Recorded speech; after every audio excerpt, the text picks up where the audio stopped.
Chapter 7. But Solomon was building his own house 13 years, and he finished all his house. He built also the house of the forest of Lebanon. The length thereof was 100 cubits, and the breadth thereof 50 cubits, and the height thereof 30 cubits, upon 4 rows of cedar pillars, with cedar beams upon the pillars. And it was covered with cedar above upon the beams, that lay on 45 pillars, 15 in a row.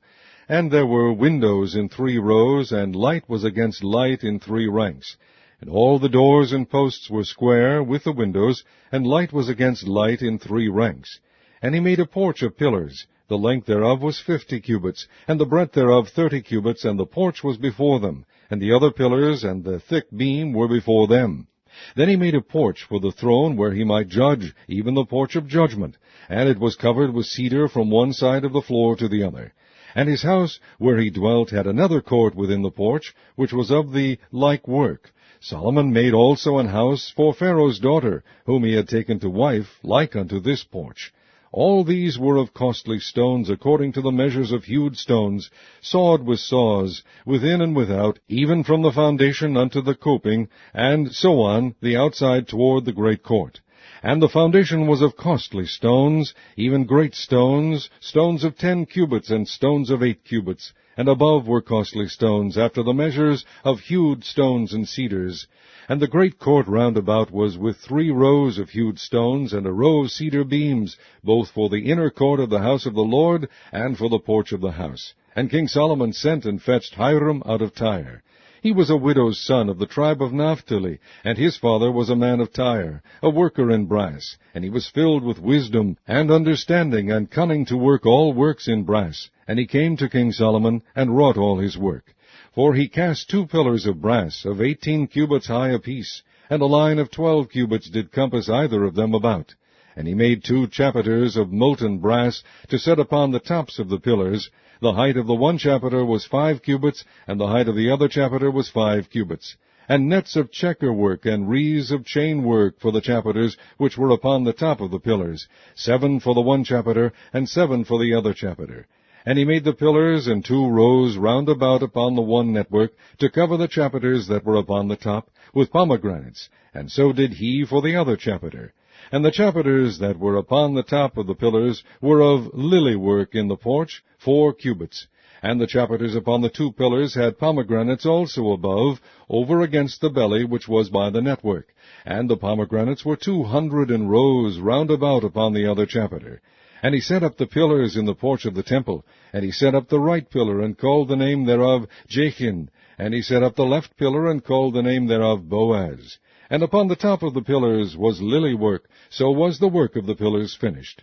And he made a molten sea, 10 cubits from the one brim to the other. It was round all about, and his height was 5 cubits, and a line of 30 cubits did compass it round about. And under the brim of it round about there were knops compassing it, 10 in a cubit, compassing the sea round about. The knops were cast in 2 rows when it was cast.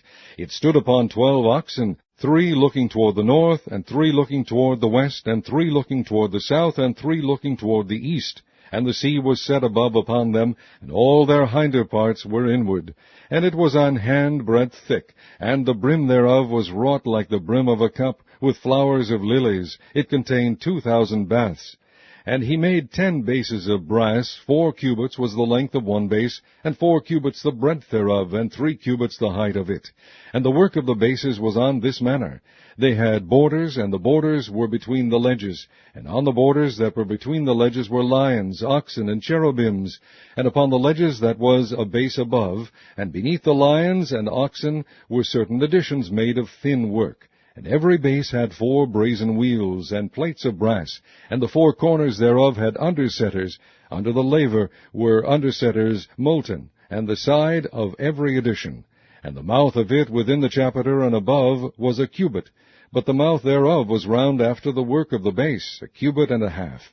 And also upon the mouth of it were gravings with their borders, 4 square, not round. And under the borders were 4 wheels, and the axle trees of the wheels were joined to the base. And the height of a wheel was a cubit and a half cubit. And the work of the wheels was like the work of a chariot wheel. Their axle trees, and their naves, and their felloes, and their spokes were all molten.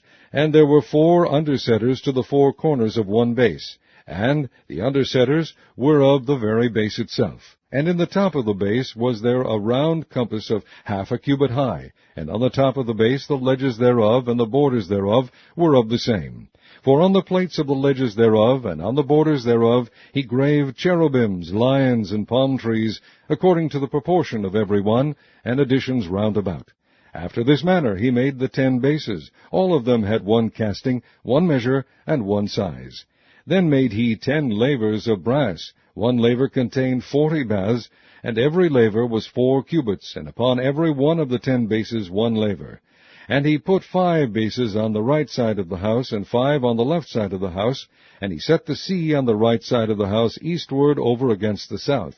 And Hiram made the lavers, and the shovels, and the basins. So Hiram made an end of doing all the work that he made King Solomon for the house of the Lord, the 2 pillars, and the 2 bowls of the chapiters that were on the top of the 2 pillars, and the 2 networks to cover the 2 bowls of the chapiters which were upon the top of the pillars, and 400 pomegranates for the 2 networks, even 2 rows of pomegranates for 1 network to cover the 2 bowls of the chapiters that were upon the pillars, and the 10 bases and 10 lavers on the bases, and 1 sea, and 12 oxen under the sea, and the pots, and the shovels, and the basins, and all these vessels which Hiram made to King Solomon for the house of the Lord were of bright brass.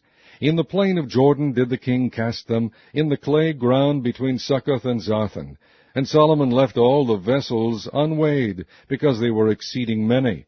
Neither was the weight of the brass found out. And Solomon made all the vessels that pertained unto the house of the Lord, the altar of gold, and the table of gold, whereupon the shewbread was, and the candlesticks of pure gold, 5 on the right side, and 5 on the left, before the oracle, with the flowers, and the lamps, and the tongs of gold, and the bowls, and the snuffers, and the basins, and the spoons, and the censers of pure gold, and the hinges of gold, both for the doors of the inner house, the most holy place, and for the doors of the house, to wit, of the temple. So was ended all the work that King Solomon made for the house of the Lord. And Solomon brought in the things which David his father had dedicated, even the silver, and the gold, and the vessels did he put among the treasures of the house of the Lord.